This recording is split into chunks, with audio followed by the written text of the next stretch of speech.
Christmas வர வருது, இவனுக்கு ஏதாச்சும் gift வாங்கி போய் கொடுத்தா நம்மளுக்கு பிரியாணி கொடுப்பான். சேச்சா இது வேணாம், இதோட பெருசா உள்ள போய் பார்ப்போம்.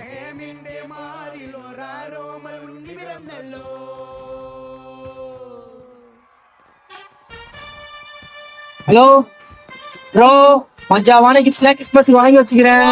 ஒழுங்கா பிளம் கேக்க பிரியாணி ரெடி பண்ணி வை. நேர்ல வந்துட்ட பிறகு அது இல்ல இதுன்னா சொல்லிட கூடாது, ஓகேவா? வந்து நேரம் ரெடி பண்ணி வை.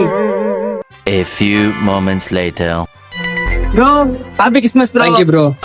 சரி பிரியாணி கேக்கலாம் கேட்டேன், எங்க கை விஷ் பண்ணிட்டுக்கிறா? சரிப்பா அதெல்லாம் இருக்கட்டும். இப்ப கிஃப்ட் எல்லாம் வாங்கிட்டு வரேன்னு சொன்னேன், எடு பாக்கலாம். அதெல்லாம் பத்திரமா இருக்குது. ஃபர்ஸ்ட் நீ பிரியாணி குடி, வா போலாம். பிரியாணி கொடுத்துட்டா நாய் துண்டு ஓடுருவானோ? சரி கிஃப்ட் கேட்போம். ப்ரோ கிஃப்ட் கொடுத்துரு ப்ரோ, ஒரே எக்ஸைட்மெண்டா இருக்கு ப்ரோ. ரொம்ப கஷ்டப்பட்டு தேடி அழிஞ்சு வாங்கி வந்துக்கிறேன், பத்திரமா வச்சுக்கோண்ணா. இந்தா ப்ரோ. இந்த கிஃப்ட்டுக்கு தான் அவ்வளோ பேச்சா? Flashback. ப்ரோ மஜாவான கிஃப்ட்லாம் கிறிஸ்மஸ் வாங்கி வச்சுக்கிறேன். நாய் கிறிஸ்மஸ்க்கு பிரியாணி வேணும் நேராக கேட்காம 10 ரூபா கிஃப்ட் வேணும், எப்படி சமாளிச்சுன்னு பத்தியா?